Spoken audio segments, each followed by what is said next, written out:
before. So I had to go through all that where people made fun of me. And then all of a sudden, Schrader come up and he goes, okay, you're ready. And I looked at him, I said, what do you mean? He goes, you know what you're doing now. So, we won the Prelude to the Dream, and then C.J. Rayburn gave me a late model. Then we went down and won, Cleveland, Tennessee, in 2007, I think it was. We won a big late model race down there. Then the late models were just too expensive. They were just too expensive. So I said, I'm going to run a modified. And that's that. I just wanted to learn how to run dirt. And now I'm addicted to it, and it's just awesome. Mike Guerin. Yeah, dirt special. I grew up on NASCAR. Your generation, to me, that was NASCAR. It's changed to me so much, but I've always loved the dirt, and I live in Cleveland, and that was that used to be. You remember that night with Cleveland, Tennessee? Were you at Cleveland Speedway that night, Mike, when Kenny Wallace won those super late model races? What Kenny's asking. Yes. He's cutting in and out. Brandon White, your question for Kenny Wallace. Well, Kenny, you love dirt racing now. Have you thought about maybe running the Eldora Dirt Derby? Again? I ran the Eldora truck race, the very first one. I won my heat race. And you won the Prelude. Won the Prelude to the Dream. Eldora's been great to me. You're right. Listen, there's an old saying. There's a generation gap. Hell, I've had great success at Eldora. You know what? Like you said, I won the Prelude to the Dream in a super late model. Tony Stewart was second. The dude Lasasi was third. Elliott. And hell, I won the Prelude to the Dream. Well, the Dirt Derby, which is the truck race, the very first one, I ran it. And I qualified third. I was in Bobby Dotter's truck, sponsored by Jakes. So I ran the Dirt Derby. I ran the very first truck race, and I won my heat race.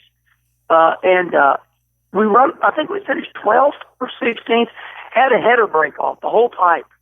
And we had to come in anyway. But yeah, it was fun. And, the thing about those dirt derbies is that you got to pay people money to drive their trucks. There's got to be some type of deal. And I'm over that. I'm 56 years old now. I got my money saved up. I ain't paying nobody no money ever again to drive a race car. And if they want me to run the dirt derby, I'll run it, but I ain't paying no money. I hear you. Kenny, why is dirt track racing thriving? I know everybody's on a stalemate right now, but why does it seem like dirt track racing is thriving? And NASCAR's had some good races last year. They've had some good shows this year. But why does it seem like there's more of an attention span now going to dirt track racing than NASCAR on Sunday afternoons? Well, for so many reasons. And, I want to be clear about this. All racing, local racing is nowhere near what it used to be. And we all know that. But to your point, though, you're 110% right. The dream, the dream, the World 100, Kings Royal, the World Finals, all the big dirt races have set records the last 2 years. Now, mind you, I own a dirt track. I am a promoter. Yes, and it's just a fact. They're setting attendance records at big dirt events. Once again, local dirt racing still suffering, but I think the reason it is because it's just so damn exciting, and it's never boring. It's quick, as to where NASCAR, they lost their fan base by, getting they kind of left country music, which was our roots. There was no more Brooks and Dunn. And I thought you were a rock and roll type.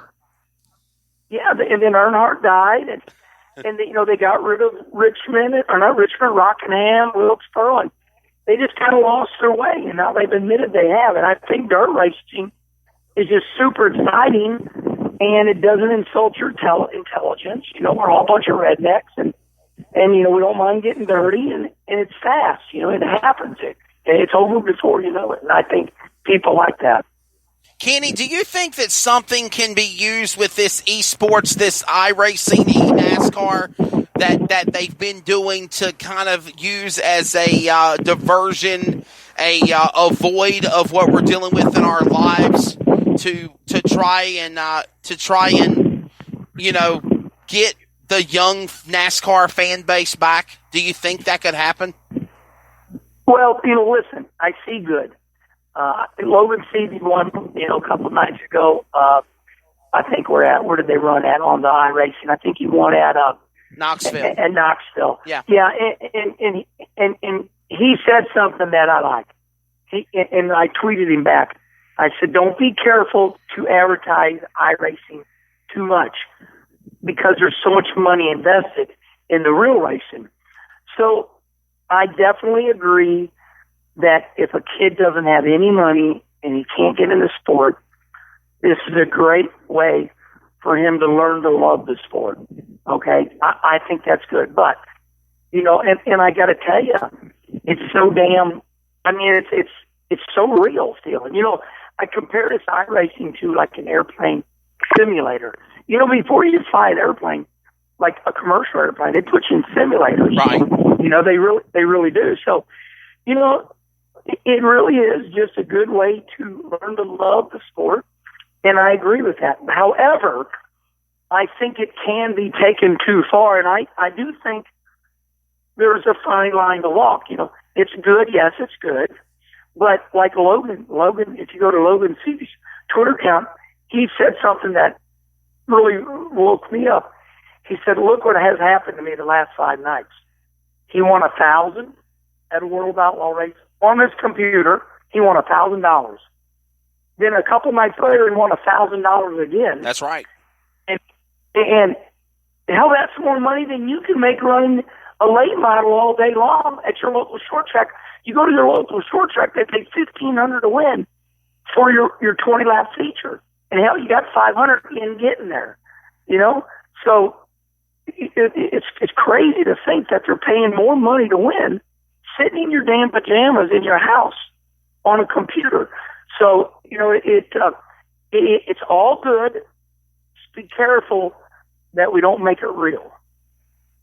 I agree. How special is it, Kenny Wallace, to go back home to St. Louis, and in addition to that, racing at the Dome and winning at the Gateway Dirt Nationals in 2018?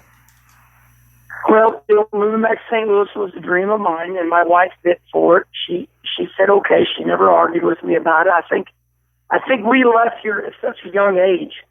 We moved down there like at 18 years old. Me and Kim, we had moved to North Carolina when I was like 18. We were boyfriend and girlfriend, and then we moved back to start my racing career.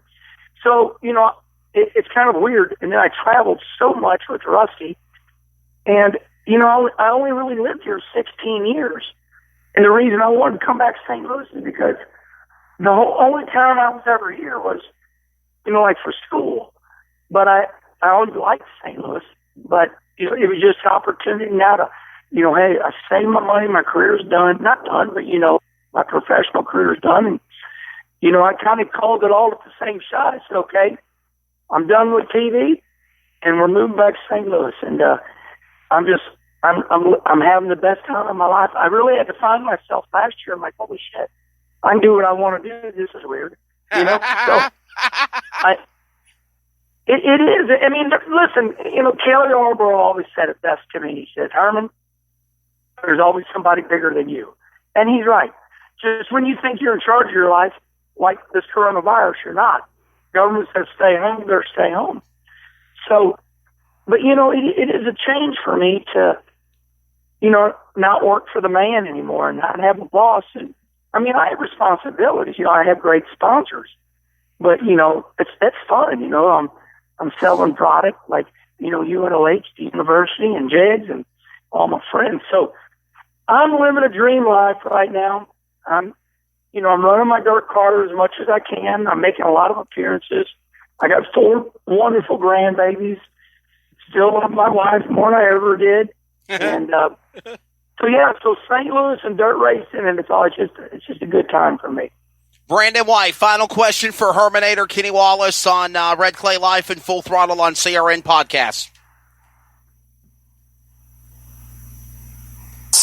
Many of the best drivers on pavement and on dirt. So in that time, who would you say is the toughest driver you've ever gone up against?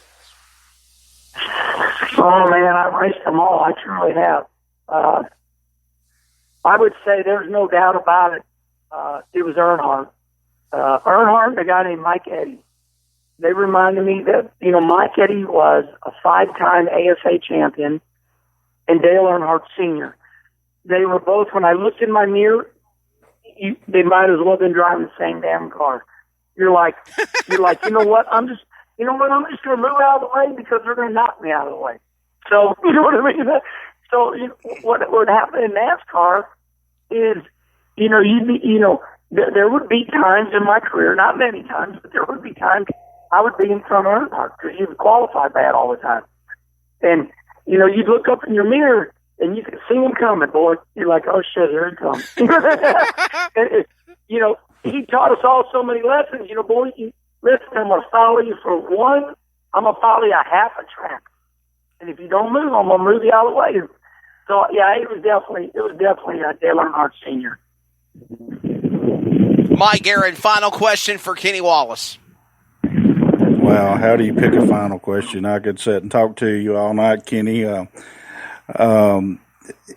got the privilege of my life. I'm like you. I'm a little bit younger, 51, but I'm living a dream. I'm working at the dirt track on the weekends, and I'm talking on the radio too. My passions, and in the last couple of years, I got to meet DW in a Cracker Barrel outside of Nashville, cool. Tennessee, and Schrader was with us at Boyd Speedway for Cabin Fever. We was hoping you was coming on the way to Daytona, and I got to meet Schrader and interview him. And, one of these days. And, yeah, you got to stop. When you're going to Florida, you got to drive right by us, so come see us. Right. I might do that. The only reason I didn't go to Boyd this year is because I didn't run bad, but I didn't run as good as I wanted to last year. And I left St. Louis and I went to Charlotte, North Carolina. I went to spend about 3 days with David Stremme, Lethal Chassis. We come across some new chassis updates, and I just didn't want to have to go to Boyd, not knowing exactly what I had. And I knew Eldora better, but yeah, I like that whole deal of Boyd. Maybe we get there. Some of my buddies went there. I know Schrader went and watched. My buddy Brian Shaw, the number one mod, he was down there. He did good, but that's on my list to get to Boyd. Kenny, you have an impressive schedule in closing, my friend.